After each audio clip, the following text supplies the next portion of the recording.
Does anybody want to go first, or I can? That's fine too.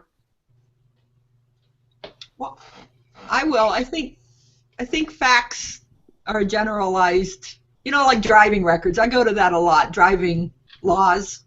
Everybody has to follow the same driving laws.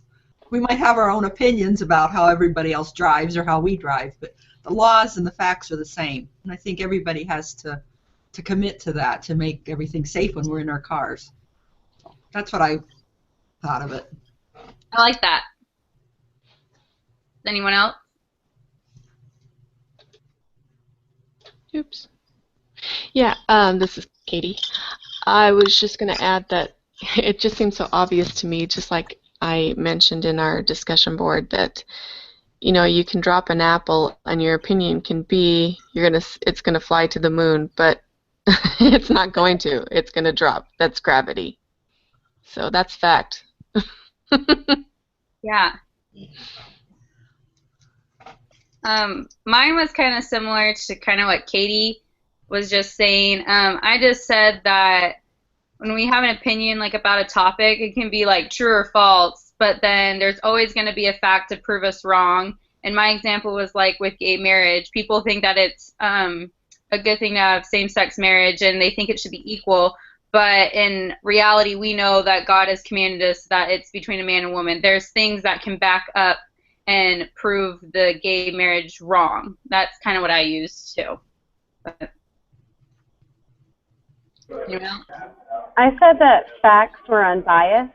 Everybody can have their own opinions because they think of a certain thing a certain way, but facts are meant to be something that's unbiased. And the only trouble when we get into factual things is people try to make facts support their own opinions when facts are just supposed to be facts. Yeah. So. Okay.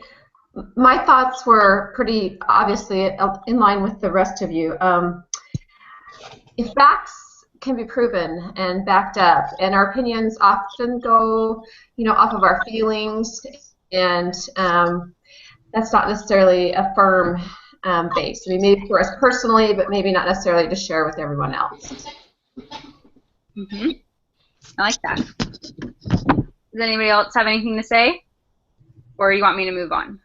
Well, I just wanted to add, I noticed that we see in this world people just trying to get rid of God in general so that they can try to have their own opinions, and that's still not going to work. Even if they remove God from all the courthouses and all the places that we're seeing, it's not going to make God disappear, and it's not going to make our consequences disappear.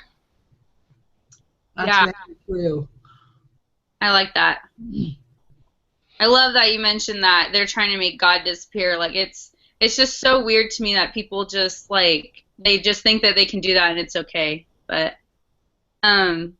okay, so the second question is, why can statements that begin with "I've heard" or they say be so dangerous when articulating your point? Does anybody want to go first?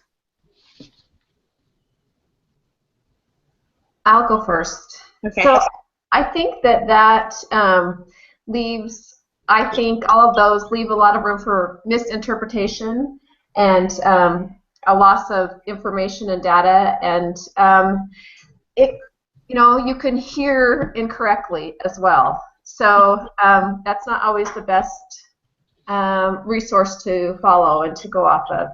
And just because you heard it, where did the data come from, and was it a reliable source, and is there proof, is there fact to it? So that's just my thoughts. Did when you were talking, it made me think of Facebook and how everybody treats everything on Facebook as the gospel truth. Yeah. And it's not. Mine was kind of like yours, Colette, where it's just not true. I thought of gossip, and when people say, "Oh, I've heard so and so," I just don't like that because there's no actual fact behind it. It's just people gossiping, and I feel like that's just like how you said, Susan, it's on Facebook. If it's on Facebook, it's true, I guess. It's like the Bible or something, but it's not. It's just I don't know why people think that, but that's what I kind of thought too. Well, it reminds me of the telephone game where you start out with one sentence, and as you pass it along to 6 or 7 people, it winds up totally different. Yeah. You know, I heard so and so say that. Yeah. I know that Anybody else have anything? I know that my first response all the time when I hear anybody say that, even at church, I probably get in trouble, but I say, well, who's they? And that's all I say. Who is they? Yeah. Ashley, do you have something to add? Or I kind of mentioned in the post, because when we were all posting stuff on the discussion board, I said it's kind of like the telephone game where it's not necessarily like people are like choosing to like mix the messages. It's kind of like everybody interprets each other differently. And if you've ever played the telephone game, you're like, oh, this is what I heard. This is how I interpret it as. So I'm going to try and put it in my own words, and it becomes completely different. And so when you're doing certain, when we did research, like evaluating good research, that's what it said is very cautious not to, you know, make conclusions and blah, blah, blah, blah. It's kind of a catch-22, I think, because, you know, especially if you say, I've heard this or they've said that or somewhere along those lines, that's when people can get really, I don't know, tripped up in the, I don't know, in the hearsay, I guess. yeah. Okay. Did anybody else have anything to add, or do you want me to go on to question 3? Go ahead. Okay. Question 3 says, so far we have learned the importance of having the doctrine in our hearts. Why do you think it is also important to have good science in our minds and mouths? Well, not everybody believes doctrine as we believe. I mean, I was just on a website of the Catholic Church, and, you know, they're saying good things, but some of their doctrine disagrees with what we believe, but the facts that they're presenting are still good. So, you know, I think I lost my train of thought, but it's important for us to be able to back up our feelings and our thoughts with facts, like we just talked about. Mm-hmm. That was good. My thought was very basic. Knowledge is powerful, and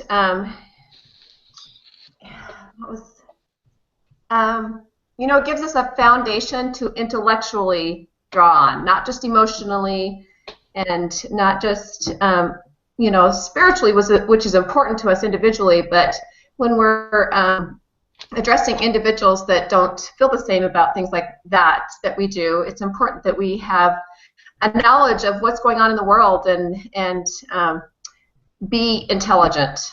Like I said, knowledge is power.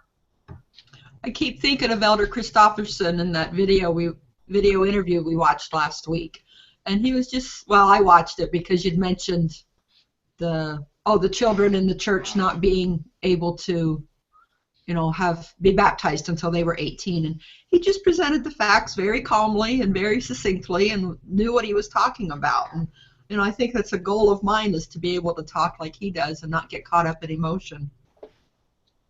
Mm-hmm. I kind of thought that, like, we need both of them, but in my opinion, like, and I think everybody would agree that you need to have the gospel as your center guide, because science has been proven that it's not always correct. And kind of what I thought was, like, evolution. We know that that's a wrong thing because we know that God has created the earth and all that stuff. So I think it's important to have science on, like, as a background, and because sometimes it's right, but I think that the gospel is something that will always be right no matter what. That's kind of what I thought. Well, that makes me think of Elder Eyring's father. He was a phenomenal world-known scientist, and he knew that God had created the world and things have evolved, but we are not from monkeys. You know, it's that kind of a thing. Yeah. Kate, did you want to add something? Yeah, I was just wanting to add to what Susan said. I was going to say, you know, look at the leaders of our church. Heavenly Father hasn't just put people in there that are scripturally intelligent, but, you know, we've got we've got attorneys and we've got scientists and just an all huge variety of people who have a huge education, Elder Oaks being my favorite. But that's just it. I love what we read last week. I think it was this class where we read Reason and Revelation, correct? Mm-hmm.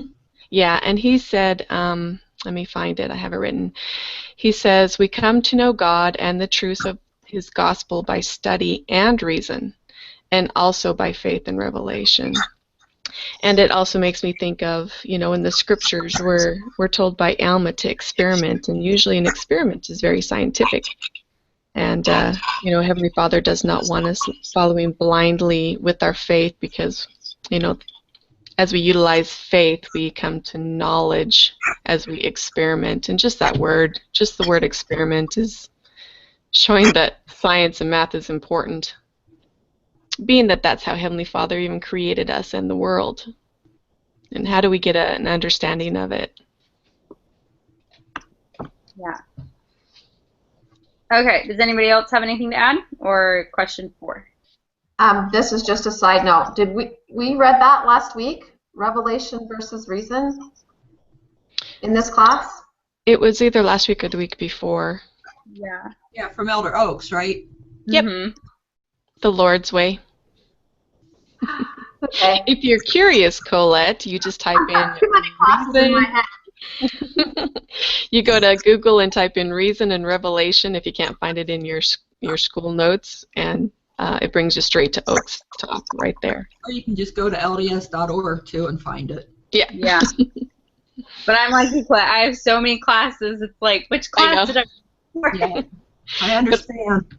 I've utilized that talk. No, that it's actually from a book, but I've utilized it so much that I have it bookmarked in just about everything, every electronic. So. That's good.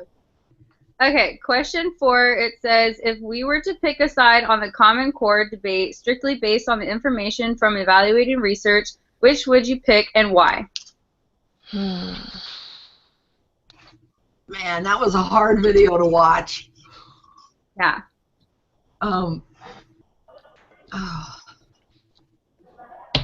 I think I'd go against it because watching the government, watching the way they do things and the goals that they've got set for the American children, it just sounds like the adversary and the pre-existence that was, we're going to get everybody back. And it just sounds, I mean, it mimics those same words, and it's not giving kids a choice. I know, and it goes back to the I heard statements, but my daughter-in-law lives in New York, and she was vehemently opposed to this a couple years ago and was working to, you know, inform her school district and stuff. So it's, and I loved that all of the people that they interviewed that were willing to talk about Common Core and the disadvantages of it were older. You know, it made me think of our apostles in our church. They've got world experience, they've got life experience, and that they have a bigger perspective and, you know, focusing on the money. So I that's what my reasoning was. As I pick a side. Yeah. Anybody else want to go? What was the question, sorry? It's okay. We're on question 4, and it says, if you were to pick a side on the Common Core debate strictly based on the information from evaluating research, which would you pick and why? Oh, okay. Let me see what I said. Sorry. Okay. So I said that I would go against Common Core. In the documentary, it mentioned that Common Core would prepare every student to be college or career ready. And that sounded like an exaggerated claim, which does not make good research. You need to be cautious about drawing conclusions, careful to identify uncertainties, and avoid exaggerated claims. I really believe that Common Core is not succeeding because of their idea that by standardizing education, it can reach more people. You cannot monopolize education. That's what I said. I like that. Very nice. Yeah. Thank you. Does Kate or Colette want to go? I do. I'm gathering my thoughts because this is one I try not to go off on. So, aside from my opinion and my own research, we were kind of trying to encouraged to get information straight from this video. And so what I noticed about this video is they missed the very basics, where they didn't even research Common Core.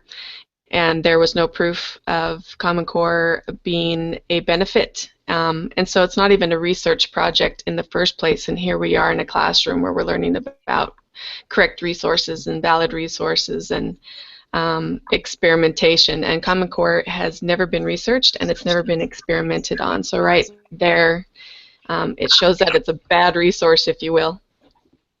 But on the other side, if I dare say that in this classroom where we're not supposed to be giving just straight opinion.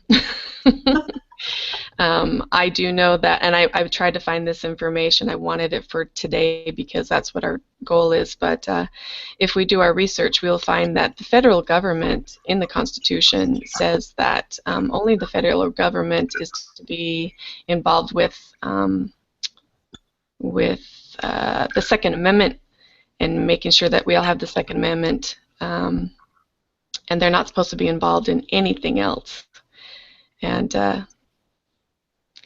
I'm going to keep searching for that and maybe post it on the discussion board because I know the source is out there. I just have to look in a journal, and I have like 16 journals. But that's about it. Okay. Mine was kind of like yours where I talked about the basics. Like, I think that's why they're the basics. They're the building blocks. And I think that since we've used them for a long time, I don't see why we would get rid of them. But that was kind of my thoughts on it. But, Colette, do you want to say something? Sure. I think my thoughts are similar to Katie in that I don't feel that there was an adequate amount of time and effort and research put into Common Core, and that it was rushed through and kind of advanced unethically, is my opinion, I guess.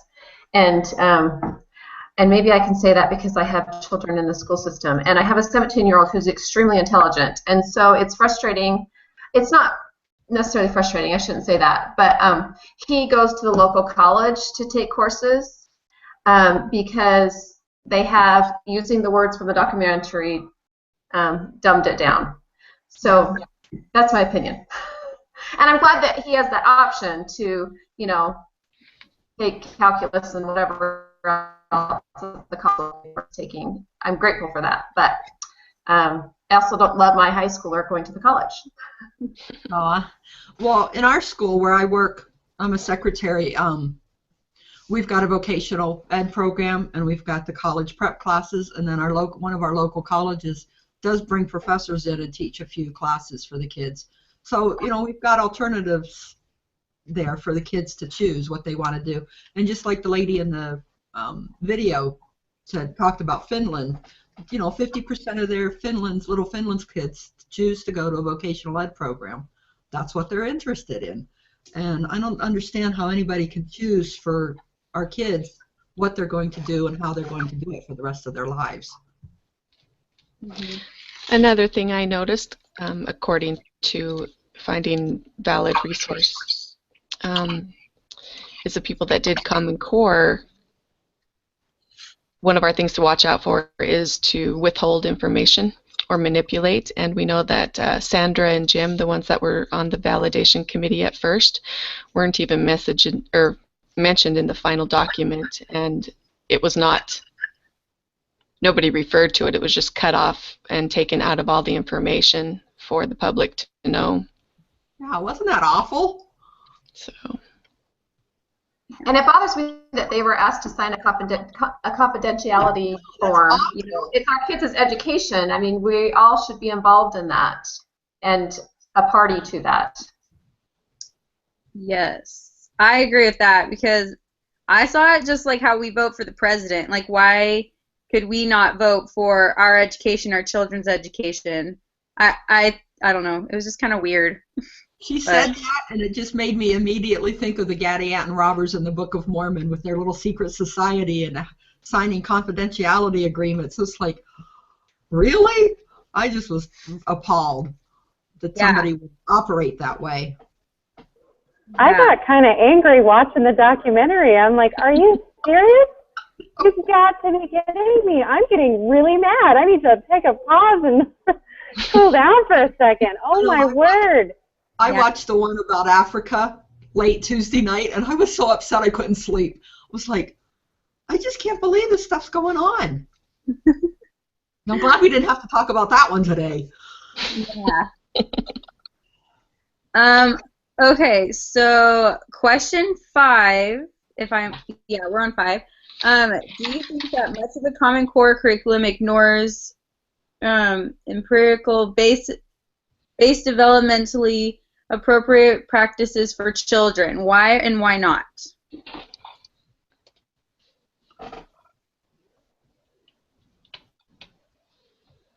Let's see. Well, I'm not going to lie. I had to look up empirically. Well, what did you learn? Well, so my comment would be, I'm just going to read it. I'm better at that than babbling. The documentary states over and over that there was never any research done to see if these practices would result in student achievement and understanding. And Jim, the guy who was the validation committee, said you can't do something this radical where you cut out chunks of math, which we have done over 100 years, without having research that says how it will work. And there wasn't this research on the Common Core. And so the tests are a one-size-fits-all approach. And we learned years ago that this doesn't work. We've been working for years to get out of the mindset that this is a cookie cutter, and our kids are just cookies out of those cookie cutters. And we've worked so hard to get out of that, but now it seems like we're getting dropped right back into the cookie cutter mindset. Yeah. Thanks for looking that up. Anybody else?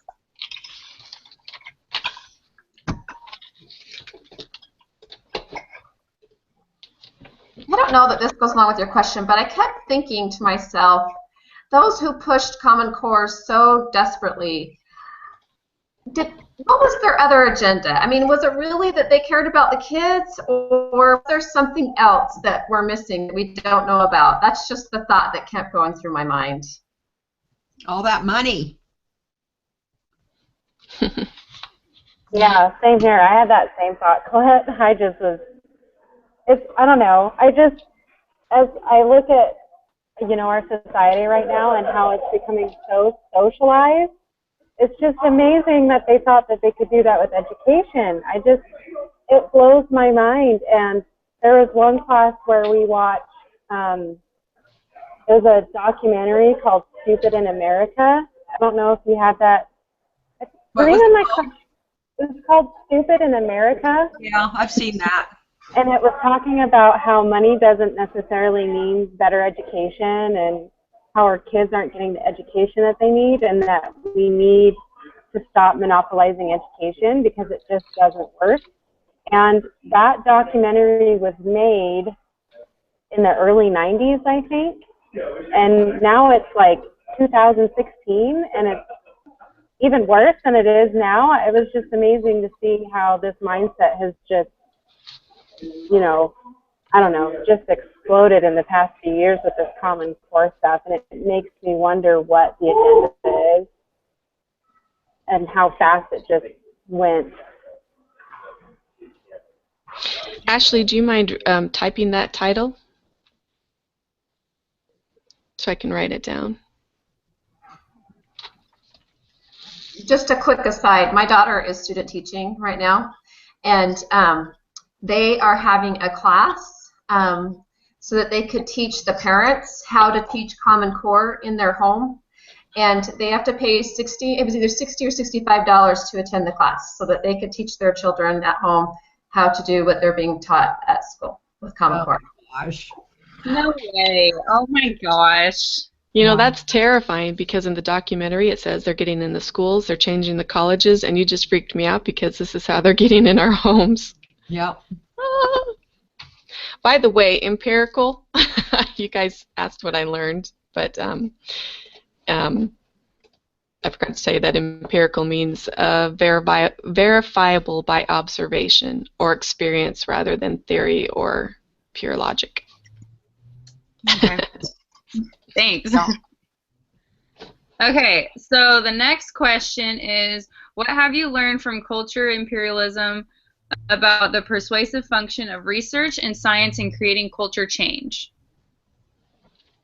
Yeah, that's a good question. Yeah.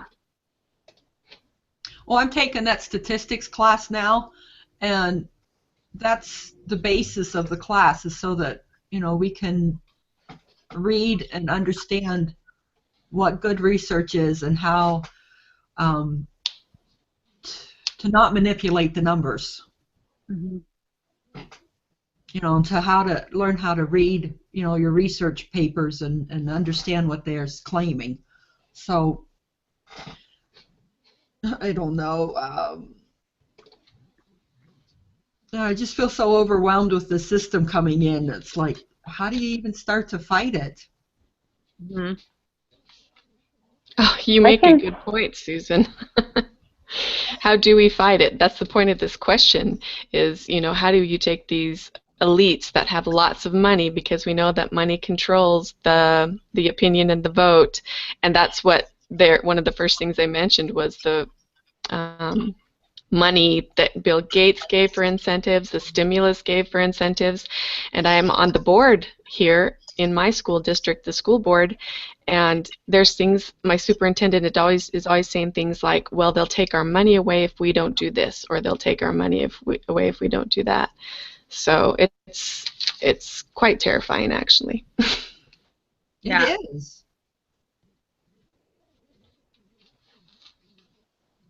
Anybody else, or question number 7? You can do 7. Okay. So last question is, what lessons have you learned to make you more skillful in combating your chosen topic or threat?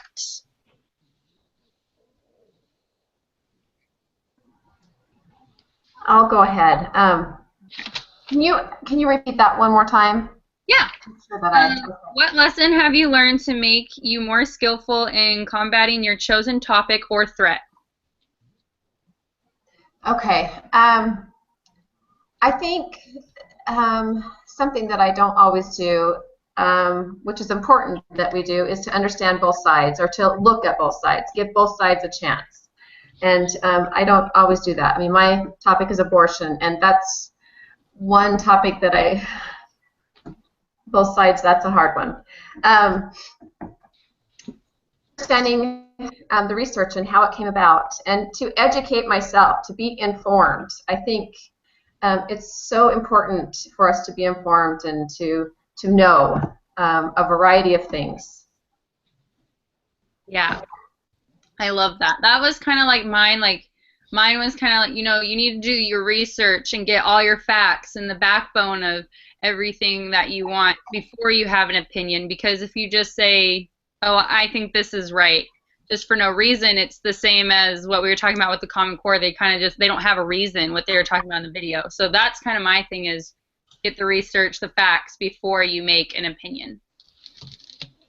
I agree. And a little bit research, I mean, it concerns me a little bit, because even the best research can strive for the results that they want. Right. You know? I mean, they can word it, they can put numbers in a certain way, and you know, let's face it, they're smart enough that they can do that. And sometimes it's hard for us, or me, maybe, to recognize that or to find that fault right away. Mm-hmm. Yeah. That leads my thoughts to, since I'm teaching Old Testament, I can't help but take all these concepts and go back to, you know, Adam and Eve. But I mean, even in the garden, and we always hear reading the scriptures how you've got to know good to know evil. You've got to know bitter to understand sweet. And that's really important for my subject, because I'm actually doing pornography, but my twist is teaching kids proper and principled sexual relations so that they recognize pornography what it is. Because too often we're always telling kids, watch out for pornography, bad, bad, evil, evil, but they don't know the good of sexual relations, and so the more they learn about the principles, the way that God set it up, then more they'll be quicker to recognize pornography for what it is and be able to, well, I guess rebuke it, if you will. I can't think of the word, but that's the word that comes to me. But they'll be able to be repulsed by it immediately rather than curious, because they'll know truth. So both sides is really important. It's definitely something that emphasized for me this semester. That's getting better. Yeah. Anyone else have anything to add? I took a debate class a long time ago, and when you take a debate class, you have to research both sides of an argument very, very thoroughly. So when you actually go to a debate tournament, they basically flip a coin to see what side you're going to be debating on. So you don't know if you're going to be on the proponent or the or the other. So you have to be very, very prepared to argue what side you're going to be on.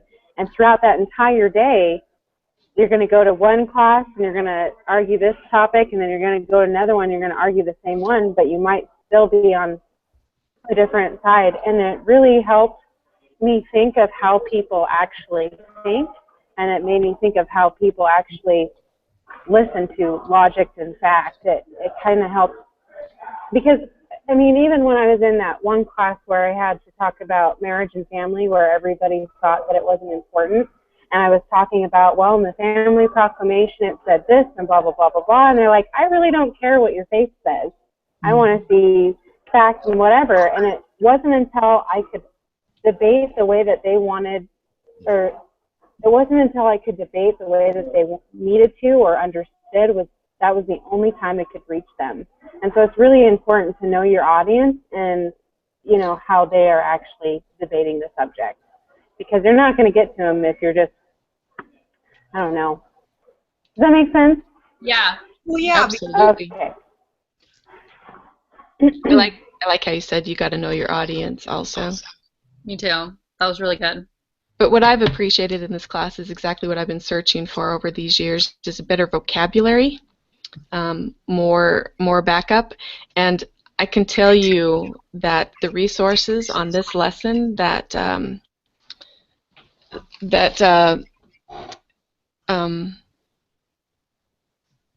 Sister Colby, sorry, I was trying to get her name in my head. The resources that Sister Colby has for us for good research, if you guys notice, there's a whole bunch of people like Family International, or I can't remember.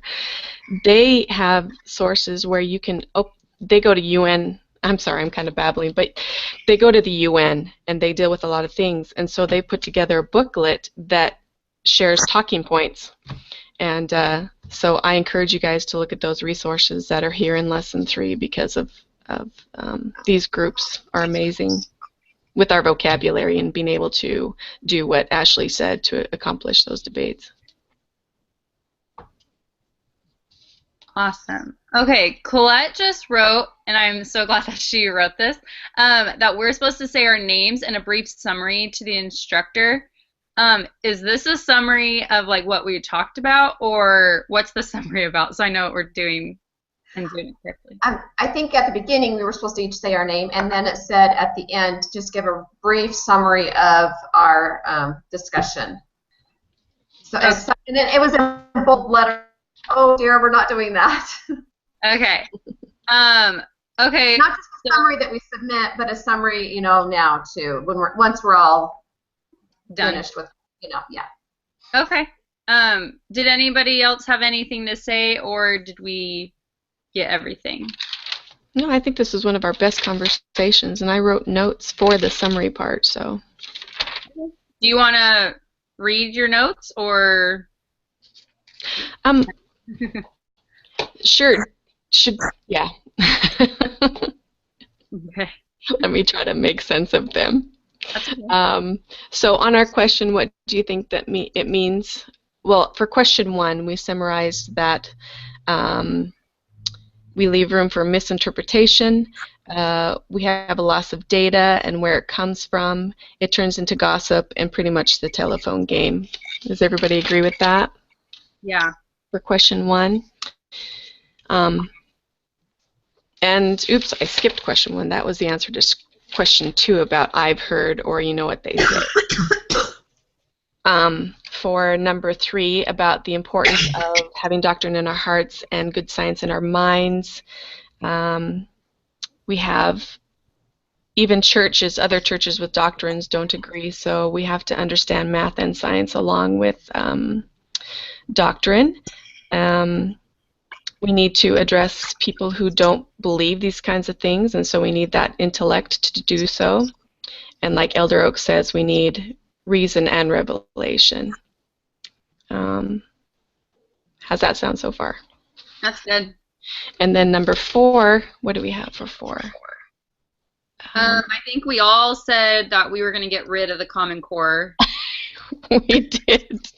We're going to do it together, ladies. Girl power. And then the question, do you think that much of the Common Core curriculum ignores empirically based or research-based developmentally appropriate practices for kids? And we all agreed that the research was not there, the experimentation was not there, the backup was not there. Is that correct? Yes, that is good. And then what have we learned from cultural imperialism about persuasive function of research and science? We all pretty much agreed that money and power is definitely destroying things, and it reminds us of the Gadianton robbers. Yeah. And the secrecy and the money and the bribes. I hope everybody's agreeing because I turned off my video so I don't see people nodding. Yes.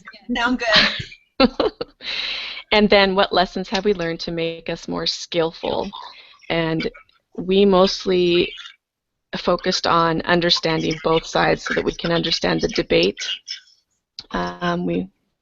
We have to know our audience, and we have to gather vocabulary to be able to articulate when we decide which side we're going to take. Very good. Is that a good summary? Yes, very good. Okay. So then, and then just to state our names, Alexis is on here, Susan's on here, Colette's on here, Kate's on here, and Ashley's on here, and Michaela's is up on the discussion board, right? Yep. Okay. Right. And then, so now all we have to do is just post the video. Is that, Ashley, are you going to post it since you recorded it? Okay. Yeah. Yeah. Awesome. And then who's the mediator for next week? Does anybody want to volunteer? I will. I haven't done it yet. Okay. It was super easy. It wasn't that hard. So. We should also pick someone who will be the scribe to send in the summary. I know we suggested it being the mediator, but me being the mediator first, and you probably notice it's really hard to take notes when you're trying to mediate. So. Yes. So if someone's willing to take notes. I know Ashley did it last week. I did it this week. I will do the summary if you want, since like it's just going in order, it sounds like, for next week. Okay. So, okay, so same time next week then? Yes. Okay.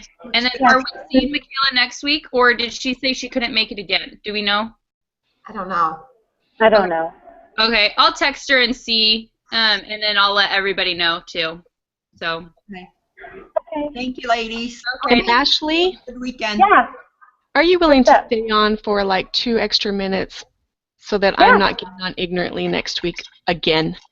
No, you're fine. Yeah, I'll stay on. Okay, so when everybody says goodbye, I just have a few questions for you. Thanks, ladies. Okay, bye. Thanks, everybody. Bye. It was successful. Yay. Yes. Yay. Everybody got off so quickly. Yeah. I'll try not to take your time, but I'm not understanding what I'm doing wrong. Is there, I just go to my email and I look for an invitation, but is there something else I should be doing? Sometimes when you go to your email, there's like a chat box in your like lower left-hand corner or maybe right-hand corner. And I do see that. I need to. Sometimes you can just click on that chat group and then go to the little recorder button. It's like a green camera looking thing. Yep, The and I do green see icon. that. And so you can click that too, and I'll help you get on rather than going to an email. Okay, and like today I got on and I did not see the video camera until I think somebody sent it a second time or something like that. Is there somewhere to go without looking at the video camera? I mean, looking for the green video camera? Some did you have you ever seen an email before? Like, dude, babe sent you an invitation. Have you And seen that's that? the strange thing is I get those emails on my phone, but I'm not getting them on my computer. So I'm not sure what that's. Really interesting. Okay, huh? That's really odd. I thought so. It Huh? just seemed like everybody knew where to go today, and Colette's like, "Where are you?" And I'm like, "I don't know. I'm just sitting on my Gmail waiting for a link." Oh, really? Okay. Yeah, I usually send a link out about 30 minutes before class, just Okay. so I can make sure. But that's interesting that you got it on your phone and not your actual computer email. Yeah. And I'm getting a laptop, so hopefully it will all work out a little better and my video will work. But okay. Okay. Well, that's what Um, I'm looking at. So, and everything you explained is right in front of me. So I think I just have issues. But okay. I appreciate you taking the time. That totally makes Yeah. sense to me. No worries. Sorry. Right when you, I think you were calling me yesterday, and I hit, or last week when I was driving, and I hit a dead spot for a Oh, while. yeah. So I was Yep, I trying to knew call that. you back. It's good. I wasn't ignoring you. No, it was good. Colette just called me on my cell phone, and I actually communicated straight over my phone, and she just put the phone close to the speaker and stuff. So we did our Oh my best. word. So, but I'll Well, have the. I'm not going anywhere, so. All right. Thanks for what you do. You're always taking care of us with this Oh, technical no stuff. worries. You All guys right. are awesome. Thanks. Have a good All right. day. You too. Bye. Bye.